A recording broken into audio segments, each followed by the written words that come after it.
Movie की शुरुआत Vincent को दिखाते हैं, जो त्रिशूर की बहुत बड़ी company Vincent group of companies के मालिक हैं। मूवी का हीरो जोमोन इनका बेटा है। उनके लेफ्ट में खड़ा है जोमोन का भाई अल्फोंस और राइट में बड़ा भाई जूसी। अल्फोंस डॉक्टर है और अपने ससुर के हॉस्पिटल में काम करता है। उसकी पत्नी भी वहीं पर काम करती है। वे रियल एस्टेट बिजनेस भी करते हैं। जूसी का बड़ा भाई अपना बिजनेस संभालता है। वे सब विंसेंट की बेटी की शादी की तैयारी में लगे हुए हैं। दूल्हे और दुल्हन को चर्च में लाने का काम जोमोन के अंकल को दिया गया है। अंकल की पत्नी मेयर है और अंकल ऑफिस का पियोन। पर मेयर के पीठ पीछे अंकल घूस लेकर कई इलीगल काम भी करते हैं। जब विंसेंट का फोन आता है तो वो कहता है दूल्हे और दुल्हन को लाना मेरा काम नहीं, जोमोन का काम था। तभी जोमोन की भाभी उसे कॉल करती है, लेकिन वो कोयम्बटूर में कुछ जरूरी चीजें खरीदने आया होता है। काम के बीच में वो आती जाती लड़कियों को देख रहा होता है। अब उसकी भाभी उसको वार्न करती है कि लड़कियों को ताकने के बजाय सारी चीजें खरीद कर सीधे यहाँ आ जाओ। जोमोन एटीएम से पैसे निकालना चाहता है कि अचानक उसका दोस्त मुस्ताक उसे सरप्राइज करता है और कहता है कि यार अपनी गाड़ी यहीं छोड़ दे, मैं तुम्हें अपने BMW में एक अच्छी जगह पे लेके जाऊंगा। फिर क्या, दोनों उसकी कार में बैठकर एक बार जाते हैं। जोमोन पूछता है तुम तो शहर छोड़कर भाग गए थे ना, फिर आज ये BMW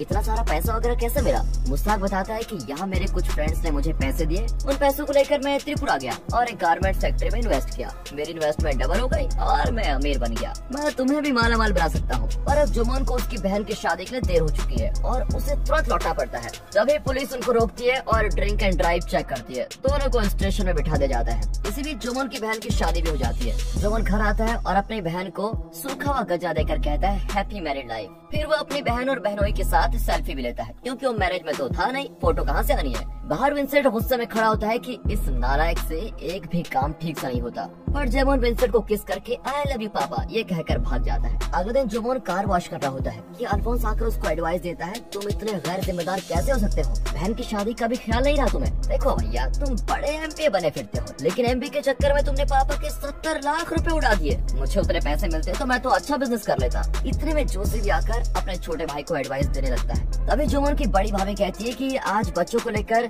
वैक्सीनेशन के लिए जाना है। पर जोमोन कहता है कि मैं आज बिजी हूँ। ऐसा कौन सा तीर मारने जा रहे हो जो बिजी रहोगे? घर का सिक्योरिटी गार्ड तक उसको एडवाइस करने लगता है। तभी जोमोन अपने कुत्ते से कहता है तो तू क्यों चुप है, तू भी कोई एडवाइस दे दे मुझे। कुत्ता भी अपने हिस्से का भौंकने लगता है। फिर जोमोन अपनी बड़ी भाभी और उनके बच्चों को लेकर हॉस्पिटल जाता है। ये अल्फोंस के ससुर का हॉस्पिटल है। भाभी और बच्चों को छोड़कर जोमोन अपने छोटी भाभी से मिलता है और फिर बाहर जाने लगता है। तभी अल्फोंस के ससुर दूसरे डॉक्टर्स को बता रहे होते हैं कि विंसेंट फैमिली में सभी बड़ी पोजीशन पर हैं और बिजनेस चलाते हैं, लेकिन सिर्फ ये जोमोन ये एक नालायक है। अब वो अपने इंसल्ट सह नहीं पाता और कोई बहाना करके वहाँ से चला जाता है। इस तरह हर किसी के एडवाइस के बीच बेचारे जोमोन की घिसी पिटी लाइफ चल रही होती है। अगले सीन में विंसेंट अपने दोस्त के साथ कार में होता है और बताता है मैंने एक प्लॉट खरीदने के लिए टोकन एडवांस दे रखा है। वहाँ एक अपार्टमेंट बनाना मेरा ड्रीम प्रोजेक्ट है। बातों बातों में वो बता देता है कि 555 सिगरेट मेरा सबसे फेवरेट ब्रांड है। तभी जोमोन का अंकल गाड़ी रोककर उसे बताता है कि उस प्लॉट का ओनर मर गया है और उसका बेटा प्लॉट बेचना ही नहीं चाहता। विंसेंट उस ओनर के घर पर जाता है और उनके दुख में शामिल होता है। मरे हुए आदमी का बेटा पूछता है तो विंसेंट बताता है मैंने तुम्हारे पिता को प्लॉट का एडवांस दे दिया था। वो कहता है कि मैं एडवांस तो हटा दूंगा, लेकिन प्लॉट कभी नहीं बेचूंगा। अब विंसेंट निराश होकर बाहर आ जाता है, लेकिन कुछ ही देर में ओनर का बेटा कॉल करके कहता है कि सर मेरे पापा सिर्फ 10 एकड़ बेचने वाले थे, लेकिन मैं पूरे 25 एकड़ बेचना चाहता हूँ। अगर आप पूरा लैंड खरीद सकते हैं तो मैं बेचने को तैयार हूँ। और फिर विंसेंट खुश होकर लैंड खरीद लेता है। एक दिन जोमोन अपने पापा को बटर लगाता है कि पापा आप सच में बहुत हैंडसम दिखते हो। अरे बेटा जो चाहिए साफ साफ मांग लो ना, इतना झूठ बोलोगे तो पेट में दर्द हो जाएगा। अब जोमोन एक बाइक मांगता है। जब कार है तो फिर बाइक क्यों चाहिए? नहीं पापा कार एकदम बोरिंग है, मुझे तो बाइक ही चाहिए। अगले दिन वो फिर पापा को मनाने के लिए उनका सबसे फेवरेट शर्ट ला कर देता है। आखिर विंसेंट मान जाता है और कहता है कि सिर्फ इतना प्रॉमिस करो कि हेलमेट के बगैर गाड़ी नहीं चलाओगे। तुम अपनी मर्जी की गाड़ी खरीद लो और बिल मेरे ऑफिस से पहुंचा देना। ये सुनकर जोमोन एकदम खुश हो जाता है, लेकिन जब बिल आता है तो विंसेंट एकदम चौंक जाता है। बाइक का दाम 18 लाख रुपए। जब जोमोन घर लौटता है तो सब डांटते हैं कि इतनी महंगी बाइक क्यों ली। जोमोन कहता है कि मुझे पापा के स्टेटस का ख्याल रखना था, इसीलिए इतनी महंगी गाड़ी ले ली। विंसेंट गुस्से में कहता है कि कल से हमारे ट्रांसपोर्ट बिजनेस को तुम ही संभालोगे, समझे? तभी तुम्हें पैसों की कीमत समझ में आएगी। अगले दिन जोमोन ट्रांसपोर्ट ऑफिस में जाता है और वहाँ के अकाउंट्स को चेक करता है। फिर एक बस में चढ़कर लड़कियों से फ्लर्ट करने लगता है। इतना ही नहीं, वो ड्राइवर को साइड में बिठाकर खुद बस चलाकर मजे लेता है। पर तभी पुलिस उसे पकड़ लेती है, क्योंकि उसके पास तो बस ड्राइविंग का लाइसेंस है ही नहीं। उसके अंकल उसे पुलिस स्टेशन से छुड़ा कर लेके आते हैं और कहते हैं कि अगर मैं न होता तो हमारे ट्रांसपोर्ट बिजनेस का लाइसेंस ही कैंसिल करवा देता आपका ये सुपुत्र। अब विंसेंट अपने बेटे को डांटता तो नहीं है, लेकिन कहता है तुम कई दिनों से चर्च नहीं आए, अब से हर हफ्ते तुम चर्च जाओगे और एक अच्छा इंसान बनकर दिखाओगे, समझे? वरना हमसे बात भी मत करना। जोमोन चर्च जाता है, लेकिन वहाँ जब सभी चुपचाप रहते हैं तो जोमोन एमएन कहकर सभी को हंसाना होता है। देर के बाद वो चट से बाहर निकलता है तो कैथरीन नाम की लड़की को देखता है और उसको देखते ही पहली नजर में प्यार हो जाता है। फिर कैथरीन को देखने के लिए वो हर रोज चढ़ जाता है। उसकी भाभियां भी जान जाती है और उसकी मदद करने का फैसला करती है। वे बताती है कि तुम्हारे ड्रीम गर्ल का नाम कैथरीन है और वो भी हमारी तरह एक अमीर घर की लड़की है। फिर भाभी और जोमोन कमकर मिलकर एक प्लान बनाते हैं। कैथरीन हमेशा एक ब्यूटी पार्लर में जाती है। इस इन्फॉर्मेशन को लेकर जोमोन की बड़ी भाभी उस पार्लर में जाकर कैथरीन से कैजुअली बात करती है और दोनों की अच्छी दोस्ती भी हो जाती है। जब वे बाहर आती है तो प्लान के मुताबिक कैथरीन की कार को ब्लॉक करके एक कार खड़ी होती है। फिर भाभी उसे अपने कार में ड्रॉप करने का वादा करती है और कार को ड्राइव कर रहा है और कौन, अपना हीरो जोमोन।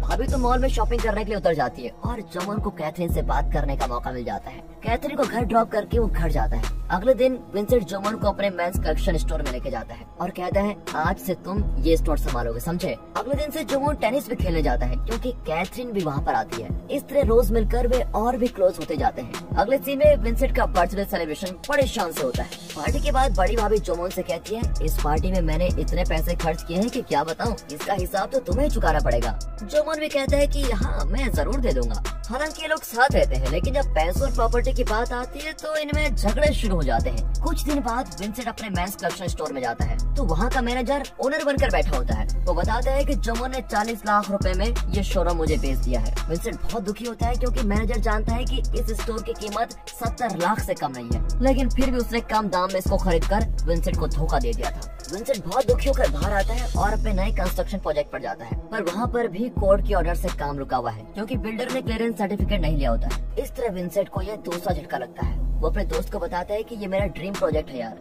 इसे पूरा करने के लिए मैंने स्वामी नाम के आदमी से उधार भी लिया है और उसके पास अपना घर, गाड़ी, बिजनेस सब कुछ गिरवी रख दिया है। अब ये बात सुनकर दोस्त को बहुत गुस्सा आता है कि ये क्या पागल बनकर रखा है तुमने। अगले दिन ऑफिस में अपार्टमेंट के बायर्स विंसेंट को कोसते हैं कि उससे पैसे लेकर उन सबको धोखा दे दिया है। इतने में पुलिस आकर विंसेंट को अरेस्ट कर लेती है और उसका दोस्त कहता है कि वो प्लॉट मेरे नाम पे खरीदा गया था, इसलिए आप मुझे अरेस्ट कर सकते हैं, विंसेंट को नहीं। इस तरह विंसेंट का दोस्त उसको बचाता है और खुद अरेस्ट हो जाता है। विंसेंट ग्रुप ऑफ कंपनीज अब सील कर दी जाती है। ऊपर से स्वामी के आदमी घर पर आकर विंसेंट को वार्निंग देते हैं कि आपको 1 हफ्ते के अंदर ये घर खाली करना होगा। इस पर विंसेंट और उसके बेटों और बहुओं के बीच काफी बहस भी होने लगती है। विंसेंट के बेटों के पास अपना अलग अलग घर और बिजनेस है, इसलिए विंसेंट कहता है कि तुम सभी अपने घर जाओ और अपना काम संभालो, मैं और जोमोन किसी तरह मैनेज कर ही लेंगे। और तभी जोमोन आकर कहता है कि पापा पैसे हम फिर से कमा लेंगे, आप मेरे साथ त्रिपुर चलिए। पहले तो विंसेंट को उस पर बहुत गुस्सा आता है कि उसने बिना वजह बहुत सारे पैसे उड़ा दिए थे, लेकिन फिर वो जोमोन की बात मान ही लेता है। अब जोमोन अपने पिता को मुस्ताक से मिलवाता है। वो बताता है कि उसने अपनी बाइक बेच दी है और स्टोर बेचकर मिले हुए पैसों से उसने मुस्ताक के साथ मिलकर गारमेंट्स बिजनेस शुरू किया है। अब अपने बेटे में अचानक ऐसा बदलाव देखकर विंसेंट में एक नई ताकत आ जाती है और उसको फिर एक उम्मीद जागती है कि वो दोबारा पैसे कमा लेंगे।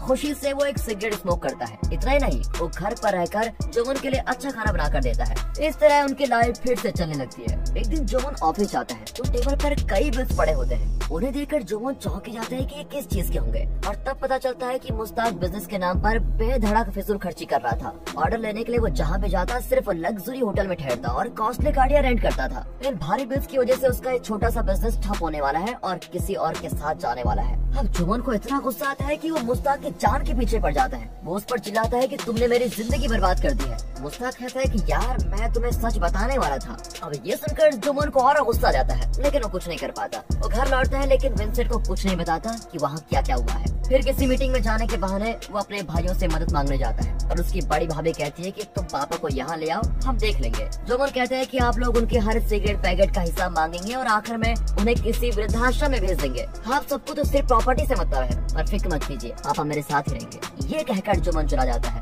फिर वो कैथरीन को कॉल करता है तो वो उसको अपने घर पर बुलाती है। पहले तो जोमोन मना करता है लेकिन फिर उसे कैथरीन की बात माननी पड़ती है। उसके घर पर उसके पापा जोमोन को हेलो तक नहीं कहते और अपना गेम खेल रहे होते हैं। तभी कैथरीन की माँ उसे अंदर ले जाकर डांटती है कि इस लड़के को भूल जाओ, इसकी फैमिली कर्ज में डूबी हुई है और ये सिर्फ पैसों के लिए तुमसे प्यार करता है। ये सभी बातें जोमोन को सुनाई देती है और वो ऊपर जाकर कहता है कि हाँ आप बिल्कुल ठीक कह रही हैं। फिर वो कैथरीन को अकेले में ले जाकर कहता है कि यही मेरी सच्चाई है, इसलिए हमें ब्रेकअप कर लेना चाहिए। ये कहकर वो चला जाता है। इसके बाद जोमोन कई जगहों पर इंटरव्यू देता है। एक दिन दिन उसका एक दोस्त जो एक कंपनी में मैनेजर है, वो उसको अपनी कंपनी में मार्केटिंग जॉब देता है। एक दिन वो फिर मुश्ताक को देख लेता है, लेकिन उसे इग्नोर करता है और मुश्ताक कहता है कि इस बार मैं सच में एक अच्छा बिजनेस प्रपोजल लेकर आया हूँ। हम हैंड वीव किए हुए कपड़े खरीद कर उन्हें अच्छे दाम पर बेच सकते हैं। बहुत कोशिश के बाद जोमन उसके साथ काम करने को तैयार हो जाता है। दूसरी ओर विंसेंट पेरुमाल नाम के आदमी से मिलता है और झट से दोनों की दोस्ती हो जाती है। विंसेंट अपने नए दोस्त को जोमन की कंपनी में लेके जाता है, पर वहाँ पता चलता है कि अब ये कंपनी जोमन की है ही नहीं। विंसेंट को बहुत बड़ा झटका लगता है और दुख भी होता है कि उसके बेटे ने उससे ये बात छुपा के रखी।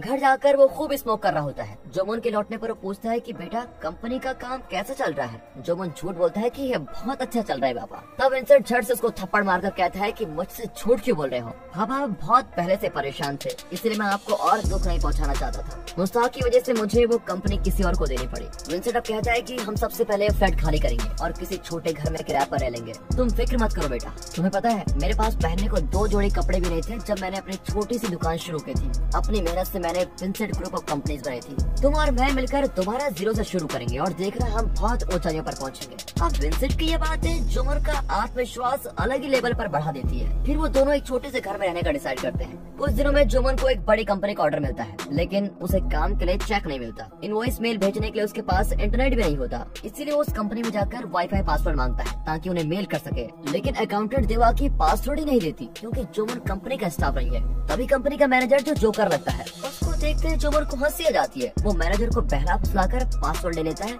और तुरंत मेल भेज देता है। उसे अपना चेक मिल जाता है। वो देवाकी से कहता है कि देवाकी 1 2 3 जैसा सिंपल पासवर्ड इतना सेफ नहीं होता, चेंज कर देना ठीक है। और मेरा जैसा भूला बिसरा कोई आ जाए तो प्लीज उसे पासवर्ड जरूर बता दीजिएगा। ये कहकर वो चला जाता है। फिर मुश्ताक जोमन को हैंड वीवर्स के पास लेके जाता है और कहता है कि हम इन्हीं को अपना काम देंगे। कुछ देर बाद जोमन फिर देवाकी की कंपनी में जाकर नया ऑर्डर मांगता है, पर वो कहती है कि कंपनी तुम्हें अपना ऑर्डर नहीं देना चाहती, तुम जा सकते हो। ठीक है ऑर्डर मत दीजिए, पर क्या आप हंस भी नहीं सकती। अब उसके बाद सुनकर देवाकी स्माइल करती है। अगले दिन जोमन कुछ कपड़े लेकर दूसरे शहर जा रहा होता है। तब देवाकी आती है और दोनों साथ ही बस में जाते हैं। बातों में जोमन सो ही जाता है। अचानक उठने पर बस में कोई भी नहीं होता। फिर पता चलता है कि ड्राइवर बस रोककर शराब पी रहा है और नशे में कहता है कि यह बस आगे नहीं चलेगी। सभी ड्राइवर को डांट रहे होते हैं। तभी जोमन बस की चाबी लेकर बहुत ही अच्छी ड्राइव करता है और सबको एकदम सेफ एंड साउंड दूसरे टाउन पहुंचा देता है। उसकी ये जिंदादिली दिवाकी को काफी इम्प्रेस कर देती है। अब अगले सीन में जोमन फिर कुछ हैंडमेड कपड़ों के साथ बस का इंतजार कर रहा होता है। तभी पेरुमाल उस तरफ आता है और कहता है कि अगली बस सुबह ही आएगी, तुम चाहो तो मेरे घर के बाहर आज रात रुक सकते हो। ये कहकर वो जोमन को अपने घर लेके जाता है और अपनी बेटी से मिलवाता है। वो और कोई नहीं देवाकी है। रात को देवाकी जोमन को चादर लाकर देती है और दोनों बहुत देर बात भी करते हैं। दोनों की काफी अच्छी दोस्ती हो जाती है। अब देवाकी भी जोमन के बिजनेस में उसकी मदद करती है। एक दिन जोमन देवाकी को उसके शेयर के पैसे देता है। पहले तो वो लेने से इनकार कर देती है, लेकिन फिर ले ही लेती है और कहती है मुझे पैसों की जरूरत तो है, लेकिन मेरा स्वाभिमान मुझे किसी से पैसे मांगने से रोक रहा था, पर तुमसे पैसे लेने में मुझे बुरा फील नहीं हो रहा है। इस तरह वो बड़ी खूबसूरती से अपने दिल की बात जोमन को बता देती है। अब विंसेंट जोमन से उसका फेवरेट ब्रांड सिगरेट खरीद कर लाने को कहता है, लेकिन जोमन हमेशा इनकार कर देता है। एक दिन वो सिगरेट का एक बड़ा पैकेट लेकर आता है और कहता है मैं चाहता हूँ कि आप बहुत दिन मेरे साथ रहें, इसीलिए आज तक मैं आपको सिगरेट पीने से मना कर रहा था और आप जिद कर रहे थे, इसलिए आज लेकर आ गया हूँ। ये सुनकर विंसेंट को बहुत बुरा लगता है और अपने बेटे के खातिर वो सिगरेट पीना छोड़ देता है और फिर कभी उसको हाथ भी नहीं लगाता। एक दिन देवाकी की कंपनी की नई क्लाइंट वहाँ आती है जो हर चीज में खोट निकालती रहती है। देवाकी जोमन से मदद मांगती है और वो क्लाइंट को गाँव भर में घुमाता है और उसको यहाँ की कल्चर की कई सारी बातें बताता है। वो ये सुनकर बहुत ही इम्प्रेस हो जाती है और उसको एक कीमती रिंग गिफ्ट करती है। इतना ही नहीं, वो जोमन को एक बहुत बड़ा ऑर्डर देने को तैयार भी हो जाती है,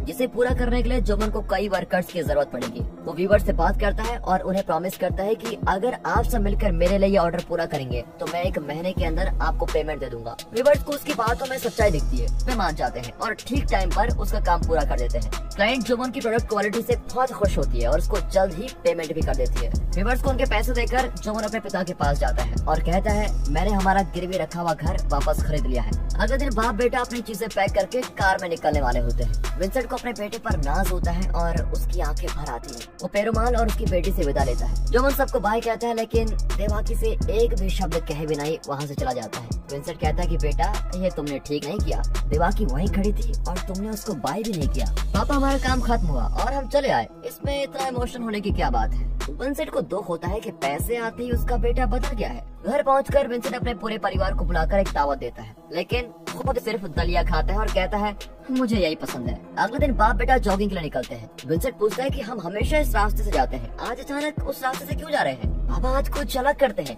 विंसेंट उसके बात को सीरियसली नहीं लेता, लेकिन उसके पीछे चला जाता है। तब ये घर का गेट खुलता है और पेरुमाल और उसकी बेटी विंसेंट को गुड मॉर्निंग कहते हैं। विंसेंट भी गुड मॉर्निंग कहता है, लेकिन फिर रियलाइज करता है कि ये लोग यहाँ कैसे आए। पेरुमाल बताता है कि सर, ये आपकी बेटी का प्लान था, वही रातों रात हमें यहाँ ले आया। अब विंसेंट बड़े प्यार से जोमोन को डांटता है कि थ्रू सुधरेगा नहीं। ये कहकर वो जोमोन को चेस करने लगता है और इसी हैप्पी एंडिंग के साथ दोस्तों ये मूवी यहाँ पर खत्म होती है।